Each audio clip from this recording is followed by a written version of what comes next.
Bom, boa noite. Nós vamos dar continuação à iniciação à formação de uma Merrito. Nós estamos falando ainda sobre a cultura, né? Então, hoje nós vamos falar sobre a história da arte. Se eu começasse assim, ó, por favor, sigam-me ao museu. Vejam, disse ele quando adentramos a antessala. O museu é um templo grego. Através do pórtico, entra-se no grande saguão de entrada, cuja austeridade convida-nos à introspecção intelectual. Estão todos reunidos?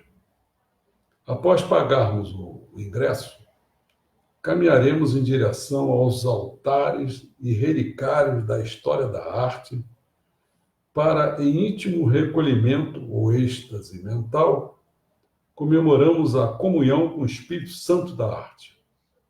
E agora, por favor, sigam-me ao estilo. O guia foi à frente e depois se voltou em nossa direção.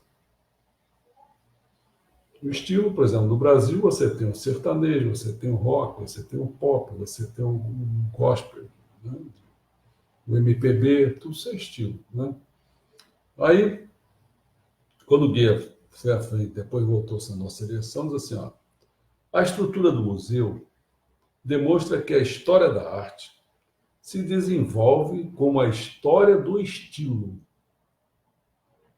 Que eu falei ainda há pouco, que é o estilo. O estilo surge do antagonismo entre a integridade da obra e a autonomia da arte, né? Se quisermos distinguir a arte dos outros domínios, por exemplo de quê? Do artesanato ou da técnica, a arte artesanato é diferente da técnica também. Precisaremos de algo que una várias obras, embora cada um seja individualmente integral. Isso é o estilo. Então, vamos dar continuidade à nossa entrada pelo museu. Estamos entrando agora no Salão da Idade Média. Eu quando estive lá no Museu de Louvre, né? Você vai passar lá, sei lá, semanas para você ver o museu todo. Então, agora, por exemplo, suponhamos que você está entrando no Salão da Idade Média. Quando todos estavam reunidos, ele prosseguiu, o guia, né? No início do desenvolvimento da arte na Idade Média, o estilo se referia à simples recomendação de extrair e copiar o que convinha da abundância de produções artísticas do passado. Né? Copiar. Dessa forma surgiu a primeira linguagem artística usada em toda a Europa, que seria a arte românica. Ela começa por volta de 1000 depois de Cristo e vai até o século XIII. Por exemplo, apresenta seus grandes monumentos, são as igrejas. Tá? A partir de 1150, o estilo românico foi substituído pelo gótico. Seu berço é Ile-de-France, ou seja, a região que cerca Paris. Ao contrário do que ocorria na arquitetura românica, o interior de uma igreja já não era vista como um conjunto de diferentes recintos. Aqui está um recinto disso, aqui está um recinto daquilo, não. E sim, como agora, como unidade do espaço. As igrejas ficaram mais altas. Tá? Aí sai-se da Idade Média, né, e entra no Renascimento, ou seja, a arte medieval é marcada pelos seguintes fatos. Primeiro, ela ilustrava a religião a serviço da igreja. Portanto, esta arte não era autônoma. Segundo, os artistas se viam como artífices, associavam-se em guildas, quer dizer, são associações que visavam a proteção aos seus membros. Né? E por isso permaneciam anônimos, porque não desejavam criar algo original, e sim copiar modelos. A Idade Média é isso, é copiar modelos. Tudo isso muda com o Renascimento. Ele não é mais cópia. Teve seu ponto de partida onde? Florença. Florença também eu tive lá um espetáculo. É ao ar livre. Você vê peças assim incrivelmente valiosas na rua. Para tanto, isso na Florença no século XV, né? Para tanto foi necessário o florescimento das cidades italianas e o surgimento de uma classe de patrícios cuja fortuna lhe possibilitava legitimar sua posição de liderança por meio do mecenato, da ostentação e da encomendas públicas e artísticas. A arte torna-se autônoma. Essa é a diferença. Antes estava subordinada, né? Ela não era autônoma, no fundo, a serviço da igreja. Né? Então, por meio do mecenato, os artistas saem da ordem daquelas associações de proteção a ele mesmo, e com isso entra em evidência como personalidades. Passa-se a fazer distinção entre arte e artesanato. O artesanato é imitação, e a arte é a criação do novo. Aí se distingue, entendeu? Arte e artesanato estavam juntos. Dessa forma, o artista transforma-se em criador e, portanto, no irmão caçula ou até mesmo no Filho de Deus. É por essa razão que Duret se retrata como Cristo, já que agora tudo pode ser objeto da arte. Surge o excesso da representação de tudo e de todos, obcecado por detalhes. Quem não conhece o que Leonardo da Vinci fez? Desenha o esboço de ervas, de folhas, redemoinhos, animais, todos os ângulos do corpo humano. O Leonardo da Vinci faz isso. Como o artista cria a natureza pela segunda vez no Renascimento, a arte passa a imitá-la, a natureza. Isso é alicerçado por estudo científico de anatomia, matemática e teoria das proporções. A partir de 1420, em Florença, o Círculo de Amigos de Brunelleschi começa a ocupar com a transferência da visão espacial a superfície e desenvolve a estética da perspectiva central. E Donatello e Ghiberti transferem-se ao relevo. Assim, a composição gótica é abandonada. Trata-se de uma revolução estética. Na Idade Média, a pintura ainda acumulava a função da escrita. Muita gente conhece isso, né? Quem não conhece, quando você vai assim na igreja, tem aquela vida de Cristo toda colocada em pinturas uma atrás da outra. Isso é escrita para os pobres. Não sabe nem ler. Ele podia ver aquilo ali, está lendo, entre aspas. Né? Então, na Idade Média, a pintura ainda acumulava a função da escrita, antes da invenção da imprensa, porque não tinha imprensa ainda. Né? Os quadros também serviam de fonte de informação aos fiéis, isso que eu acabei de dizer. E pintava-se não somente o que se via, mas também o que se sabia. Por meio da estilização, o visível era transmutado em emblemático, coisas importantes eram pintadas em tamanho maior, quando era mais importante, era maior do que aquelas consideradas sem importância. O bidimensional predominava e, por regra, pintava-se séries de desenhos e histórias em quadros. Por isso que ainda tem até hoje aquelas histórias em quadrinhos. Né? As sequências de imagens mostravam simultaneamente o que ocorria de modo sucessivo. Com a composição do quadro a partir da perspectiva central, a pintura foi... Olha só, com a composição do quadro a partir da perspectiva, começou a inventar... Hoje que você quer fazer desenho, por exemplo, você começa a aprender perspectiva. O que está no centro, onde você quer botar as coisas, a partir dali é que você delineia as coisas. Né? Então, com a composição do quadro a partir da perspectiva central, a pintura foi inteiramente focada na visão. Aí a pessoa que... A visão da pessoa, a perspectiva vai te mostrar isso. Todo o resto podia muito bem ficar a cargo da informação veiculada pelos livros. A aristocracia, os patrícios, preferem ser representados como deuses gregos. Uma vez que seu mundo iconográfico é livre, e não administrado por uma instituição como a igreja, como era no medieval, que possui o Copyright dos motivos religiosos. O afastamento da religião redireciona os sentimentos religiosos para uma celebração de beleza mundana.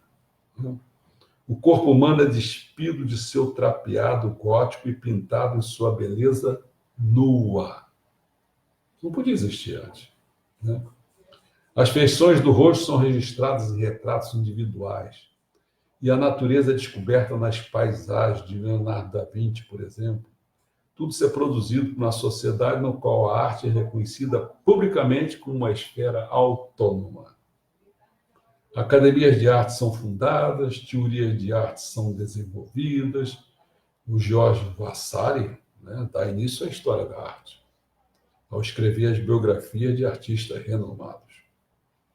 A arquitetura guia-se pelas construções antigas e pelo livro, por exemplo, de Vitrúvio, da Grécia. Esse é o único manual sobre a arquitetura romana, aliás, que nos foi legado e é inspirado na arquitetura grega. E por isso não devemos subestimar o seu valor. Vitrúvio viveu no tempo de César e Augusto. Sua obra trata dos fundamentos da construção em geral e contém plantas para edifícios públicos, teatros, templos, balneários, casas urbanas, rurais, sugestões em relação a canalizações, murais e planejamentos urbanos. Os arquitetos do Renascimento, né, como Michelangelo, por exemplo, né, inspiraram-se diretamente nele. E a tradição clássica da arquitetura, com suas proporções regulares, suas simetrias, né, e suas colunas dóricas, jônicas e coríntias, remonta a Vitrúvio. Desde o Renascimento, artistas e amantes das artes de toda a Europa peregrinavam para onde? Para a Itália. Toda a arte europeia da modernidade baseou-se na forma que os artistas italianos haviam criado. Até o século XIX não havia um período estilístico que não tivesse procurado seus modelos no Renascimento italiano. Logo, a educação de um gentleman inglês passou a incluir o que? Uma viagem cultural à Itália. O que fez com que as paisagens inglesas fossem ocupadas por casa de campo no estilo de Palladio, por exemplo. Estilo que depois também viria a ser difundido nos Estados Unidos da Europa. Isso permite compreender que a história dos estilos assemelha-se à evolução. Um estilo é como uma espécie biológica, em que o indivíduo e as obras de arte se reproduzem, transmitindo sua estrutura genética. Nesse processo, um estilo evolui a partir de variações das quais só sobrevivem aquelas que, pela sua originalidade, estiverem mais bem adaptadas ao meio ambiente do gosto. Somente de vez em quando ocorre uma mutação que dá origem ao quê? A uma nova espécie. De início, ela é tida como uma aberração monstruosa, e é o que se percebe quando denominações de estilo como gótico ou barroco são usados primeiramente em sentido pejorativo. Mais tarde, porém, essa variação se estabiliza e transforma-se em uma nova espécie e introduz um novo período estilístico no qual o antigo estilo ainda sobrevive por um tempo. Mas depois, na luta pela preferência, sai perdendo e é extinto. O novo estilo conseguiu impor-se. No que se refere aos grandes artistas do Renascimento, nosso departamento de História tem um anexo onde, sob o título de Renascimento, os senhores encontrarão a documentação da carreira dos 5 grandes artistas. Quais são? Botticelli, Leonardo da Vinci, Michelangelo, Rafael e Tiziano. Lá os senhores poderão complementar o que ouviram aqui com material ilustrativo. Bom, quem começou depois, eu comecei falando, ele estava entrando no museu, tá certo? Então, por isso que ele está falando aqui. Lá os senhores poderão complementar o que ouviram aqui com material ilustrativo. Então, ele saiu da Idade Média, foi para o Renascimento e agora vai entrar no Barroco. Passaremos agora por uma pequena galeria. Vai passando, você fica imaginando que você está entrando dentro do museu com esse guia e ele está falando para você da coisa. Passaremos agora por uma pequena galeria em cuja parede está fixado um quadro cronológico. A reforma, a partir de 1517, significou um corte na evolução da arte europeia e levou às ondas de destruição de obras de arte sacra. Claro, ainda estava detonando a Idade Média, né? Uma vez que foram consideradas símbolos de idolatria pagã. Trata-se, por exemplo, do iconoclasmo, que é o repúdio à veneração, à representação de imagem religiosa. O protestantismo entrou nessa, né? Você viu a reforma? Eles não querem saber de pintura, da Igreja Santos. E os árabes, então, aí que eles não querem mesmo, é letrinha só, caligrafia. Como reação a tudo isso, a Contra-Reforma, que tem início no alto de 1550, dos países católicos, promoveu o desenvolvimento do estilo barroco. O estilo barroco, então, ele nasce para se confrontar, né, com essas coisas da iconostase, quer dizer, coisa de igreja católica, né? O nome vem da ourivesaria, o estilo barroco. Barroco é a palavra portuguesa que designa uma pérola de formato irregular. Depois o termo passou a ser usado com o sentido de rebuscado, barroco como rebuscado. Inicialmente, a arte barroca é um meio de propaganda da Cúria Católica. Esta última encomendou a construção de várias igrejas que deveriam promover uma atmosfera solene e festiva, com intenção análoga, os príncipes absolutistas adotaram as formas de expressão do barroco e, com isso, passou a ser o estilo da magnificência dos soberanos em seus palácios, os príncipes construíram os bastidores para os seus teatros, né? Ao qual a aristocracia também deveria submeter-se. Então, a era do barroco são os séculos XVII e XVIII. Na França, a exuberância barroca é domada pela forma clássica, pela simplicidade própria da antiguidade clássica. De modo que os palácios foram dotados de jardins rigorosamente organizados, muitas vezes desenhados. Quem conhece, eu estive lá no Versalhes, né? Assim, um pouco afastado de Paris, onde até aquele Luís que foi passar a régua nele, né? Ele vivia lá, né? Decisivos para a evolução do barroco foram as construções de Bernini e Barromini em Roma. Na Alemanha atrasada, o barroco tardio comemorou seus triunfos depois de 1700. Se a Itália é a pátria dos grandes pintores renascentistas, os Países Baixos assumem esse papel quanto ao barroco. Porque tem mais gente protestante, inclusive, né? Mas os Países Baixos estão divididos em norte da Bélgica, Flandres, três, católica, governada pelo Habsburgos, com Bruxelas e Antuérpia como centro, né? E a Holanda calvinista, protestante, com Amsterdã como capital. O século XVII não é só a era da Contra-Reforma, mas também da ascensão da Holanda à primeira potência comercial e marítima da Europa. Lembre-se que a Holanda esteve aqui no Brasil, né? Portanto, os pintores holandeses trabalham de um lado para reis aristocratas e de outro para os ascendentes da burguesia comercial. Aí ele fala assim, querem me seguir ao próximo salão. Essa tendência mostra de modo ideal no antagonismo entre Rubens e Rembrandt. Isso é muito interessante e é verdade que acontece isso. Esse antagonismo mostra o quadro, você vê os quadros se confrontando. Por que razão, né? A resposta é o seguinte.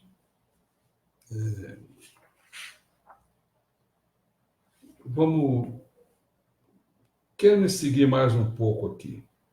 Depois eu falo quando entrar no classicismo romantismo. No rococó, né? Porque eu falei do barroco, falava do rococó. O rococó celebra o triunfo do erotismo. Em nenhum outro lugar há mulheres tão encantadoras quanto nos quadros dessa época. Perceberam? Então tem o barroco e tem o rococó. Agora vamos entrar no classicismo romantismo. Passaremos agora ao próximo salão, no qual os classicistas e românticos estão pendurados em paredes opostas. De certa forma, essas duas correntes dão sequência ao antagonismo entre Rubens e Rembrandt. Os seguidores de Rubens tornam-se classicistas, especialmente na França. E os de Rembrandt, românticos, sobretudo na Inglaterra e Alemanha. Entendeu? França de um lado e Alemanha e Inglaterra do outro. Vamos guardar isso assim, quer dizer, Rubens torna-se classicista, França. Rembrandt torna-se romântico, Inglaterra e Alemanha. A divisão da arte perdura durante a Revolução Francesa e no século XIX, enquanto na Inglaterra e na Alemanha surge uma pintura romântica, a França se submete à rigidez do classicismo. O fundador da pintura classicista é um protegido de Boucher, pintor rococó. Então uma parte erótica, né? Então você vê que para você começar a ter uma ideia, por isso que eu falei essas coisas antes, né? Sua ruptura com o rococó ocorre pouco antes da Revolução Francesa. Claro que a Revolução Classicista se tornou uma coisa que não vai querer uma coisa desse tipo, né? Com ela, a tela do Juramento dos Horácios, de 1785, encomendada pelo rei Davi, reintroduz o rigor da composição clássica, sinalizando com isso que as cenas pastoris ao ar livre haviam chegado ao fim e que a vida voltara a ser séria. Revolução Francesa. Por isso, em 1789, o encontramos na barricada da Revolução. Em 1792, ele se torna deputado da Convenção Nacional, em 1793, presidente do Clube dos Jacobinos, em 1794, presidente da Convenção, e dedica-se à política. Seus quadros refletem tudo isso mediante a expressão do patos moral da ação política. Seu quadro mais conhecido, né, é o que retrata Marat. Marat foi uma figura assim, fundamental na Revolução Francesa, mas era todo problemático de doença, vivia de vez em quando sempre numa barreira, e era perverso e tudo. O que aconteceu? Foi assassinado na sua barreira. Uma mulher entrou lá e faqueou ele. Mais tarde, torna-se retratista oficial da corte e exalta Napoleão. Graças à atuação de seu discípulo, Jean-Domingue Ingres, consolida o domínio do classicismo na França até depois dos meados do século XIX. Outro pintor político é o espanhol Francisco Goya, 1746 a 1828, cujos dados biográficos praticamente coincidem com os de Davi. Lembra? Davi, uma coisa, Rembrandt, outra. Né? Davi está França, classicismo, da Revolução Francesa. Ele se torna retratista oficial da corte espanhola, mas retrata os membros, o Francisco Goya, né? Mas retrata os membros da família real como um grupo de idiotas limitados. Olha só. A gente tem vontade até de perguntar como ele conseguiu safar disso. Né? É um enigma para ser pesquisado. Observamos agora a parede oposta. Hein? Vemos a Inglaterra e a Alemanha. Na Inglaterra, o romântico William Turner, 1775 a 1855, é impressionista antes mesmo da existência desse estilo. Se até então os pintores só pintavam paisagem, quando precisavam de dinheiro, Turner transforma a paisagem num objeto pictórico por excelência. Desse modo, acerta o romantismo em cheio. Seu tema central é a relação de ressonância entre a consciência solitária e a natureza desenfreada. Essa relação recebe o nome de atmosfera. O difuso passa a ser poético. Consequentemente, Turner causa espanto em seus contemporâneos ao abolir a linha como meio de contornar os objetos e ao dissolver em formas, as formas em cores. Por isso que a gente fala do impressionismo. Começa a te impressionar, você não tem mais as linhas para delinear a forma, são as cores. Nele, a natureza transforma-se em um forte turbilhão de luz, nuvens e águas que traga as figuras humanas, assim como faz com todos os contornos rígidos que normalmente confere sustentação à existência. Após uma viagem pelos Países Baixos e pela Renânia, que marca a sua fase intermediária, em 1809, Turner faz sua primeira viagem à Itália, que mais uma vez revoluciona seu estilo pictórico. A partir de então, concentra-se na reprodução da luz. Bom, vamos agora à próxima sala, onde se encontra o estilo de transição para a modernidade, que é o quê? O impressionismo. Aí chega o impressionismo mesmo. Até por volta de 1860, a pintura era uma arte de ateliê. controlada por academias, onde os pintores recebiam sua formação. Pré-requisito inquestionável era crer no caráter figurativo da arte. Essa crença é abalada, primeiramente, pela invenção da fotografia. Aí, você pensa a pessoa que ficava ali tentando, desde aquele tempo, a Antiguidade Média, fazer cópia, não sei o quê. Aí tu vais tirar uma fotografia, começa a ficar diferente a coisa. Essa crença, então, é abalada a partir de 1860 por um grupo de pintores que fizeram de Paris a meca da pintura e criaram o último estilo antes da eclosão da arte vanguardista, que é o impressionismo. Você entende? Quando chega uma fotografia, meu amigo, aqueles contornos tudo tão bem colocados, tão bem feitos. Por isso que as pessoas largam essa coisa, porque a fotografia venceu. Então, eles passam para jogar a questão nas cores. Entendeu? É isso que faz um movimento, às vezes, com o advento de uma coisa assim, tecnológica ou outra coisa qualquer. Tá? Bom, o impressionismo tem, portanto, duas faces. Para os contemporâneos, representava um choque moderno e um escândalo. Para nós, em retrospectiva, é uma forma de modernidade que serve de justificativa para a nossa secreta predileção pela arte tradicional. Constitui o último estágio, vamos lá devagarinho, constitui o último estágio do impressionismo no qual a arte ainda podia ser bela e, ao mesmo tempo, já ser moderna. Isso proporcionou uma posição privilegiada aos impressionistas junto ao público atual. Eles são populares, depois deles tudo fica feio. Depois do impressionista, tudo fica feio. São os expressionistas. Bom, os nomes mais conhecidos do impressionismo são Renoir, Manet, Monet, Degas, Cézanne, Van Gogh. Aqui. Uma nota de jornal sobre uma das primeiras exposições impressionistas deixa claro quão revolucionários eles eram.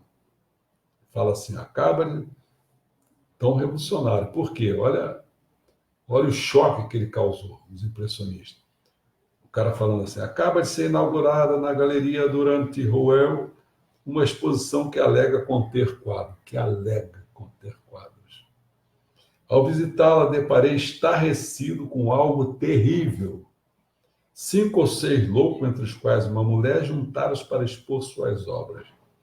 Vi pessoas rolando de rir diante dos quadros. Fiquei condoído diante da cena. Tais artistas proclamam-se revolucionários e impressionistas. Tomam um pedaço de tela, tintas e pincéis, faz alguns borrões aleatoriamente e assina o seu nome embaixo. É uma cegueira tal qual a de interno de um manicômio que apanha em pedregulhos e acredito ter encontrado diamantes. Olha o que o impressionismo ocasionou nas pessoas. O que enfurece o crítico é que os impressionistas revolucionam o uso das cores. Pinta os efeitos de luz e sombra de modo que as cores só surgem no olhar de quem observa. De perto vê-se um caos de pinceladas. Se olhar de terra, é um caos de pinceladas. Agora, mas quando nos afastamos, temos a impressão de uma ordem maravilhosa. Olha que impressionismo que ocasiona. De perto, um borrão de cores. Se afastou, você vê uma coisa linda. Embora não seja mais aquela pintura, porque a fotografia bateu em cima dele, né? Para os contemporâneos, né, com suas antigas formas de enxergar as coisas, isso era incompreensível.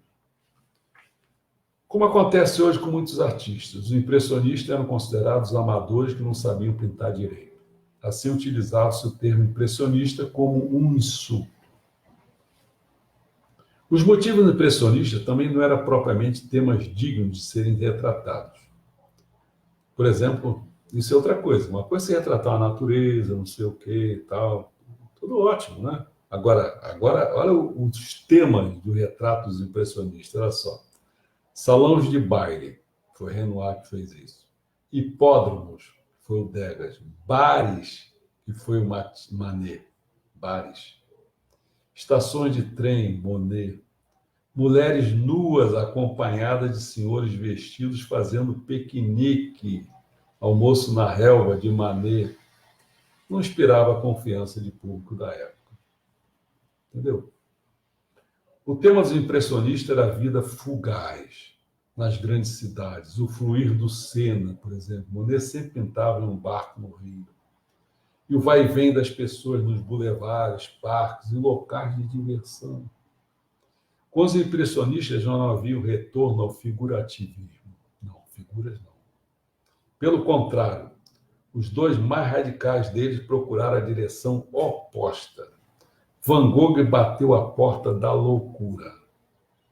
E Cézanne tornou-se o pai da modernidade ao fazer exatamente o contrário. Afastou-se das histerias dos impressionistas e experimentou a possibilidade de organizar a profundidade do quadro não mais a partir de uma perspectiva central, e sim a partir da cor. Os quadros já não eram elaborados a partir de uma composição geral, mas de formas individuais. Bastou que seus seguidores abandonassem sua estrutura linear e estática para que formas e cores se tornassem autônomos e eles mesmos cubistas. A vanguarda havia chegado e com ela seu futuro. Quando se tornou cubista, aí começou. Olha só.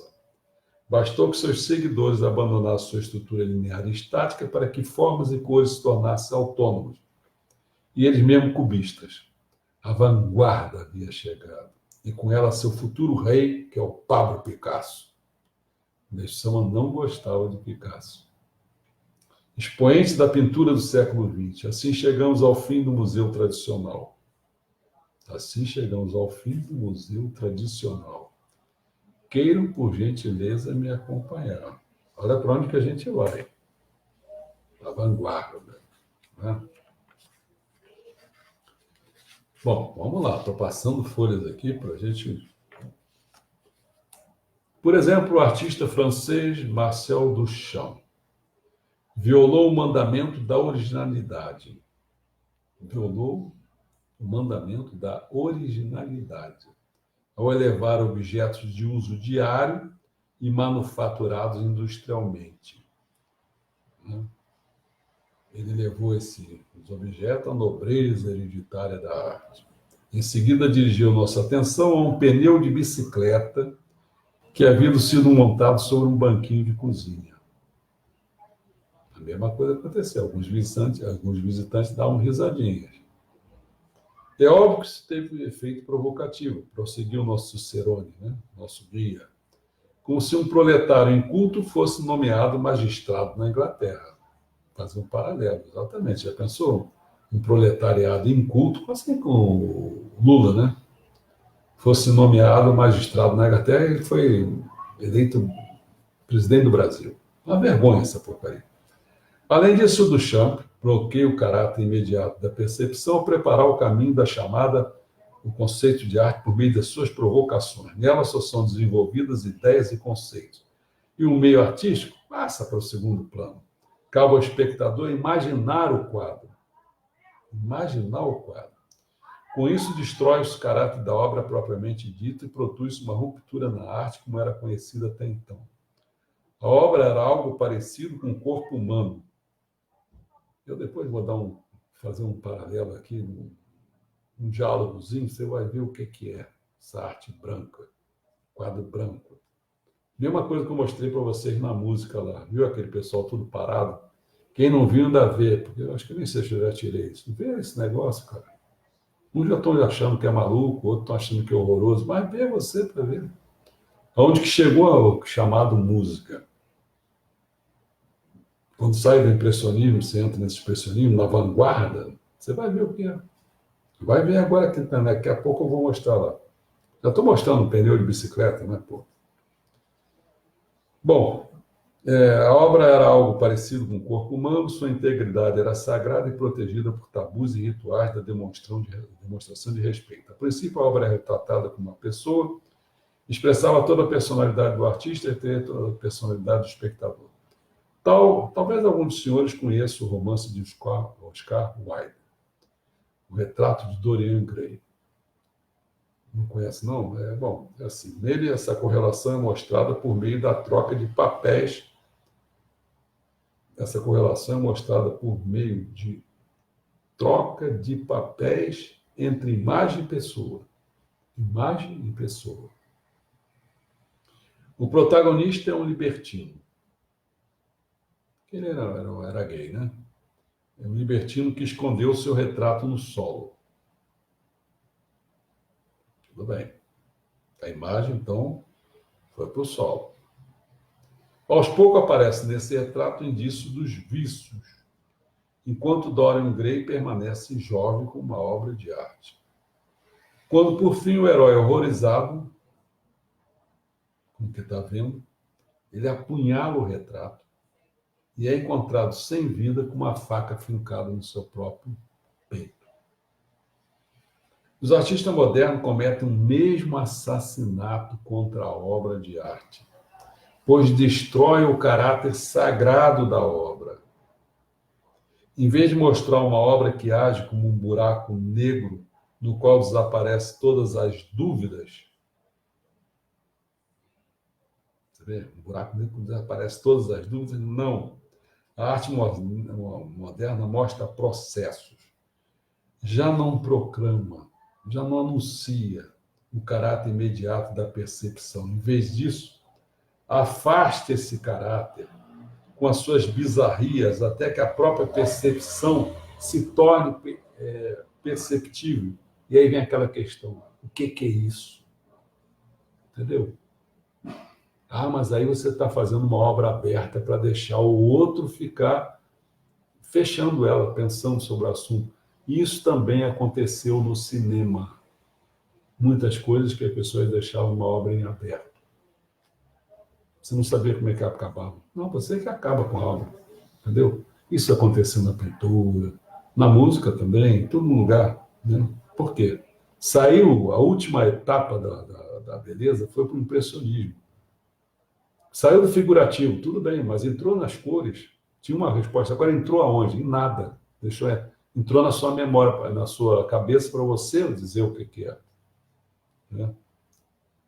Ou seja, a arte moderna é quase sempre a arte sobre a arte. Ela se fraciona em si mesma e disso extrai seus paradoxos. Em outros termos, usa como termo suas próprias condições. Olhem para esta ilustração, indubitavelmente, é um cachimbo. É um cachimbo. O cara está entrando, está te mostrando lá no museu, mostrou um cachimbo. Mas tem um título enigmático. Sabe qual é o título? Isso não é um cachimbo. Alguns visitantes riram. O que é então? Murmurou uma mulher.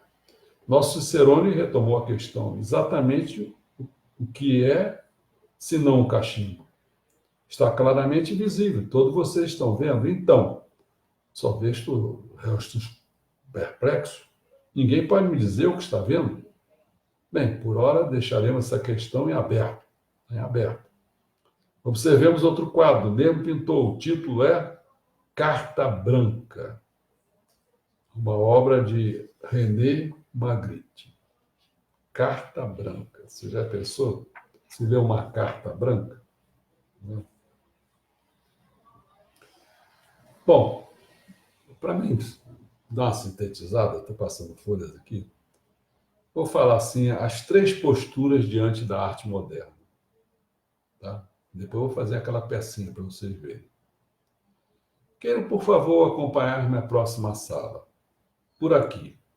Sim, pode sentar-se, descansar um pouco. Agora vocês verão um filme curto que apresentará as três posturas típicas diante da arte moderna de que lhe falei antes. Estou me referindo à postura do conhecedor da arte moderna. A daquele que a rejeita. São três posturas, ó. Estou me referindo à postura do conhecedor da arte moderna.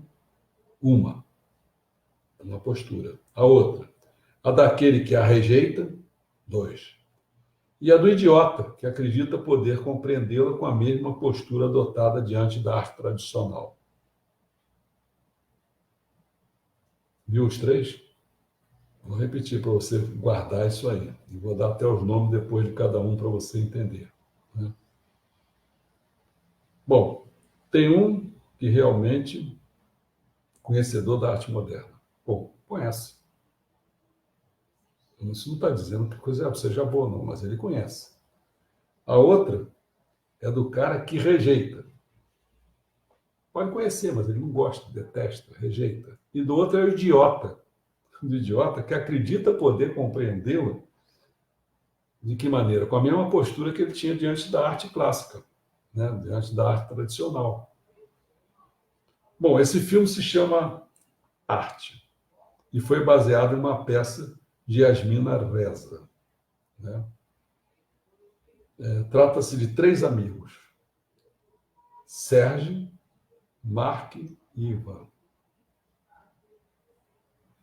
Esses três, cada um deles representa uma situação dessa. Então, se você guardar, né, as três situações, você vai logo identificar. O conhecedor, o que rejeita e o idiota. Né? E três amigos diante de um quadro intitulado Riscas brancas em superfície branca. Entendeu o que eu quis dizer? Vou repetir para você entender. Riscas brancas em superfície branca. Como é que pode isso? Do pintor Antrios. Portanto, o quadro é inteiramente branco. Nada além de uma superfície branca. Tá certo? Na tela de projeção do filme, está se passando um filme, né? Dois homens carregam um grande quadro branco até um cômodo e o penduram na parede. Esses dois homens, quem são? Vamos ver. Vemos aqui Sérgio e Ivan. Sérgio e Ivan. O outro é Mark. Né? E o terceiro homem que está entrando e se sentando é Mark. Sérgio comprou esse quadro por 200 mil francos. Se ele comprou esse quadro por 200 mil francos, é sinal que ele é um conhecedor de arte moderna. Ou ele sabe o valor, ou é porque ele gosta, tá certo? Isso desencadeia uma crise no relacionamento dos três amigos. Por quê?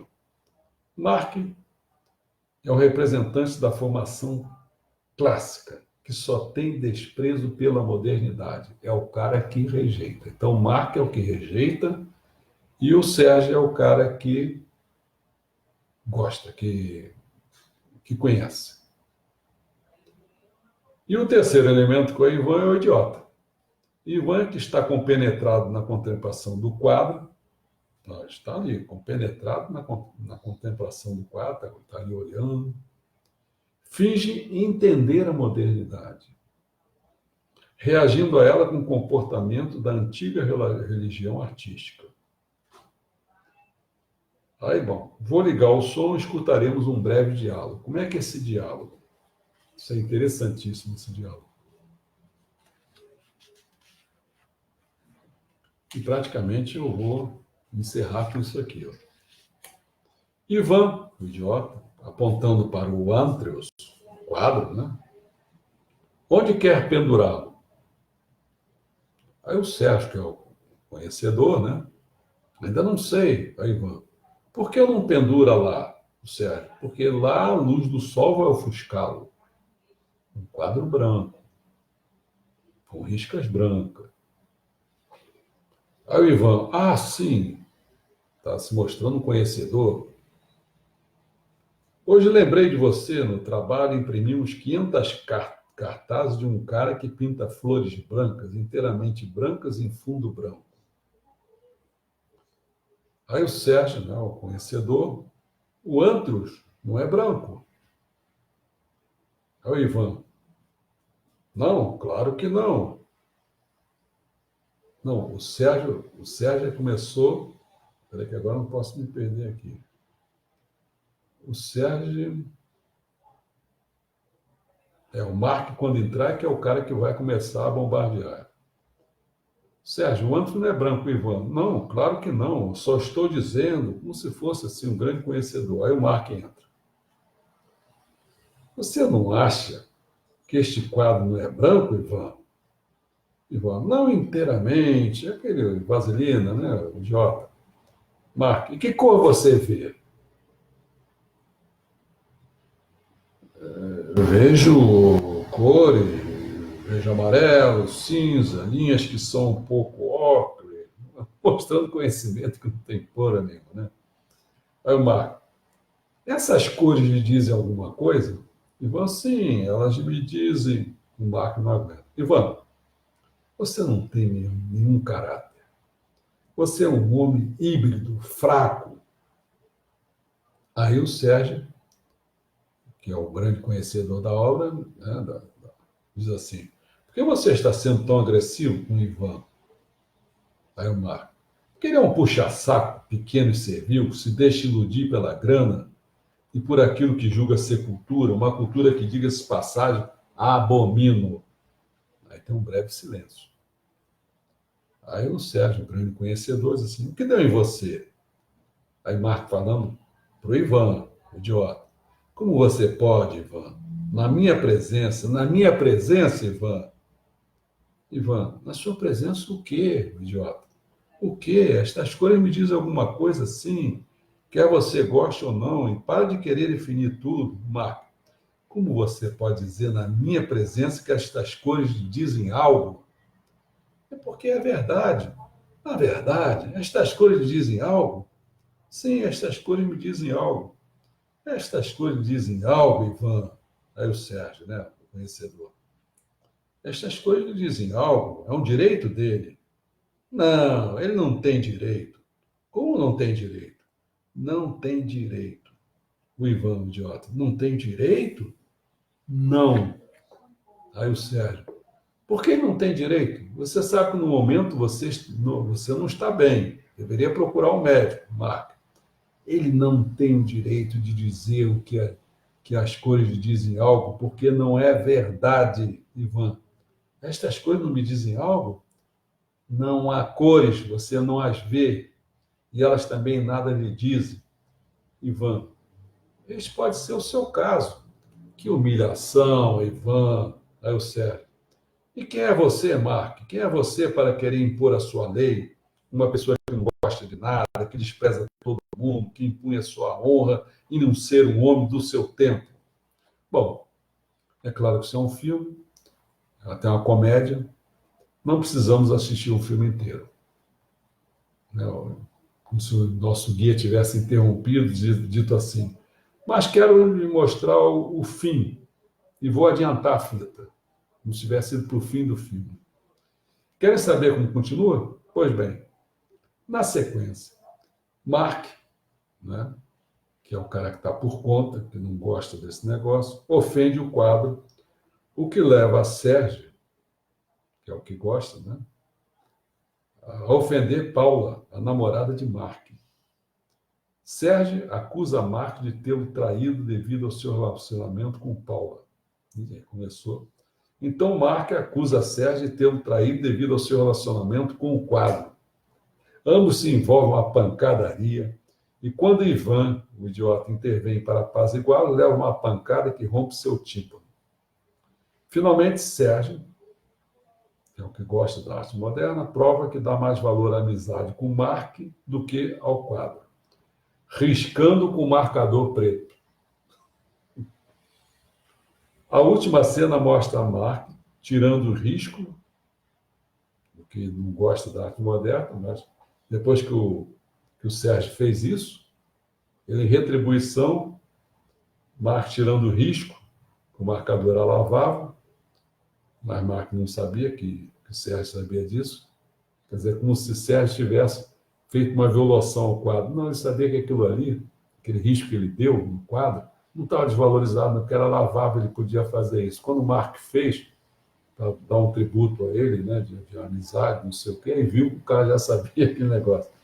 Esse truque, porém, permite que Mark compreenda o quadro. O Mark não gostava. Agora ele vê algo e o diz no fim da peça. Espera a cena. Olha o que ele fala, o Mark. Sob as nuvens brancas cai a neve.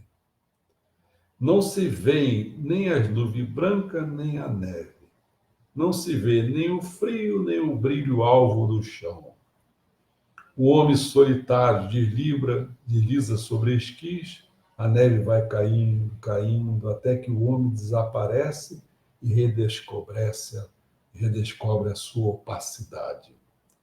Sérgio, que é meu amigo, há muito tempo comprou um quadro. É uma pintura de aproximadamente uns 60 por uns 20 metros, que retrata um homem que atravessa uma sala e depois desaparece. O filme terminou com Marx desaparecendo em um fundo branco, que aos poucos se fundia com o quadro. Nosso Cicerone desligou o vídeo e disse assim, ó, bem, quem vocês acham que é esse homem que está desaparecendo? Aí sempre vejo as mesmas mãos levantadas. No entanto, ninguém havia levantado a mão. Isso mesmo, é o próprio Marx. O homem de visão curta que nada entende de arte moderna. Ele atravessa o espaço dessa peça como se tivesse feito uma viagem cultural e desaparece, transformando-se em outra pessoa, um conhecedor de arte moderna. Afinal, seu nome não é Marx, significa marco, limite, linha. E o nome do quadro não é risca branca e superfície branca. É o paradoxo da autorreferencialidade. Não significa que o limite entre o sujeito e o objeto desaparece, do mesmo modo como a risca branca desaparece na superfície branca que ela marca.